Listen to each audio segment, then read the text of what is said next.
Hey, lovely lady, welcome to your first lesson in this Allow the Money Honey Challenge. Today we're going to work on rewriting your money story.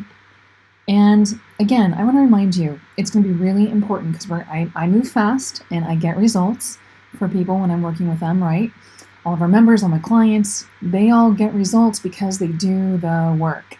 And so I need you to track with me and stay with me during this process so that you get the result too. I want you to have more money and more success in your business, and I want you to open the doors to really allowing that to happen. And that's what this is all about, this challenge this week. Okay? So my first question to you is, what do stories do for us? I'm going to give you a second to just reflect on that. What do stories do for us? Now, a number of things might be entering your mind. And the way that I really like to look at stories is they're simply a constellation of our emotions, our belief systems, our values, and sometimes even the images that we see. See, stories give us meaning to our experiences in life, right? They help us paint a colorful picture about an experience that we had, a moment that moved us, or something that frustrated us.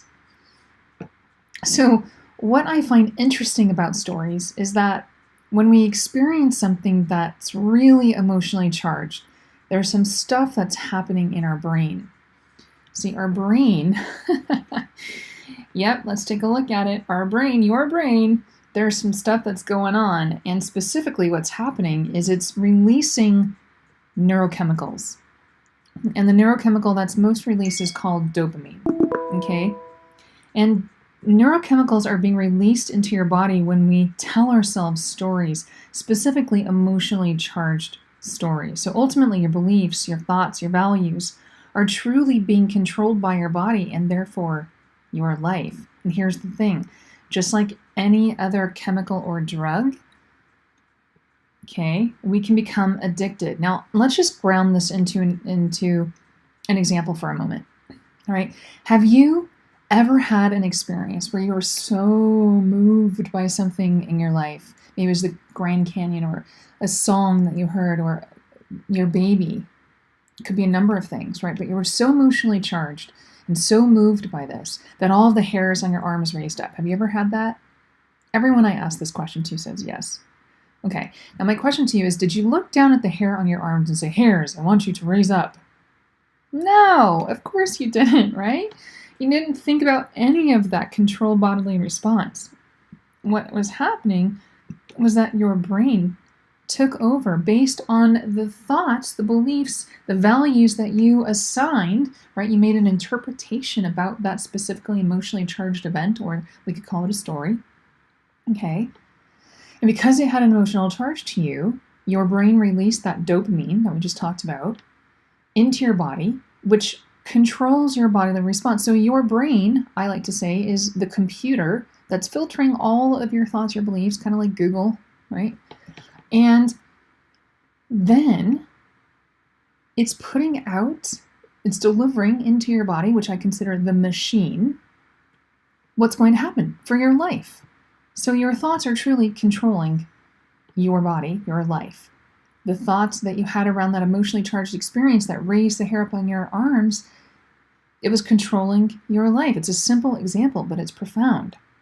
Okay, so your brain is essentially acting as a reward mechanism, and in a sense, we're becoming addicted to creating the same experiences over and over and over again because our brain wants that familiar hit, because that dopamine is housed in the pleasure part of our brain, the limbic system, which causes cravings. So if you ever crave chocolate, or maybe wine, or maybe donuts, or even sex, you're like, more and more and more, please. I'm a chocolate every day kind of girl myself, right?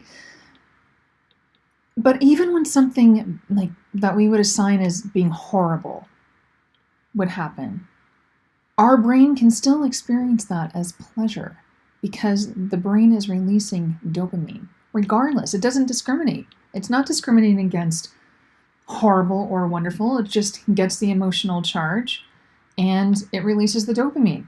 And we can ground this in the example of the shopaholic, right? So the shopaholic, she's like, I know that if I buy this Gucci purse at the end of, I'm not gonna be able to pay my bill, for my rent at the end of the month. but she does it anyways. Why? Because her brain's addicted to that, wanting to get that dopamine hit. It's like that pleasure high she gets in the moment, even though it's going to wreak havoc in her life. She still does it. So even if you don't like the story, even if it's horrible, you're addicted to things in your life to make them happen. Now, let me ask you this question. How do you feel about money? Does money flow easily to you? Do you always have more than enough? Is your business overflowing with customers? Do you wake up every day knowing you will have everything you need in your bank account? My guess is you're probably answering no to this, right? Again, here it is. You're getting that neurochemical hit, acting as a reward mechanism, keeping you stuck in the same cycle, like the feast and famine train, I call it, right? You say you want more money, and yet you're not asking for the clients. You're not billing in a timely manner. The way that you're taking in money, you're having to chase it down to get it from the customer. You're not charging enough. You're not sending the invoice out in time. You're waiting for weeks or months to send it out, right? It shows up in so many different ways. We say we want more money, and yet we're addicted to the cycle of not having it. Our brain is literally addicted to not having money. What? True story. And so the brain can experience pain as pleasure because it wants that more dopamine. Please, I want more, right? So, I know, lovely lady, it's okay. It really is. It's okay, and there's a path forward. And most money stories kind of sound the same, and they come out in many different ways. See, we stay stuck in the story because our brain is getting that hit over and over and over again. And while we're so freaking frustrated because we don't want the same experience to happen again, we're stuck in that pattern, right? But there's hope. There is hope. You can rewrite a new money story and have a story that your subconscious then takes and works for you. But it starts with eliminating the blame, shame, and guilt. You got to put the blame, shame, and guilt outside, okay? Put it outside this week while we're doing this challenge. And this is my invitation right now, okay? Gather up in your hands, like put your hands together, gather up all that blame, shame, and guilt you're carrying around, okay? I want you to walk it outside and leave it there this week, okay? You can pick it up after the challenge if you want it, okay? But my invitation is just to leave it there for now, all right? Because the blame, shame, and guilt are like the needles, the pipes, and the pills that keep you stuck in the addictive cycle. But the moment that you step out of the blame, shame, and guilt cycle and allow, there's that word again, allow self-compassion to come in, you begin a whole new way of being. Okay, so stop living on autopilot and take back control of your new business and cash flow by rewriting your money story today. And by the way, I've helped hundreds of women entrepreneurs do this. It's a 2-step process. I'm going to show you this worksheet here in just a second. It's going to take you about 1 power hour to do this. Okay? It's time. It's time to rewrite your money story. So I'm going to show this to you right now. Okay, so here's the worksheet. This is being sent to you, and I want you to make sure to download it. You can fill it out. It's a fillable PDF, or you can print it out if you prefer. And I want you to go through, okay, and identify your top 4 emotionally charged moments. Your very first, I want you to go all the way back to childhood, okay? Think about tracing all the way back to the age of like 3 to 5 years old. What was your very first money memory that was emotionally charged? Okay, for me, I remember my parents having a big fight over finances and seeing credit cards cut up on the bed, and my mom telling me we didn't have any more money because my dad was leaving. And you can imagine that was wreaking havoc for me, right? So what's that first memory for you?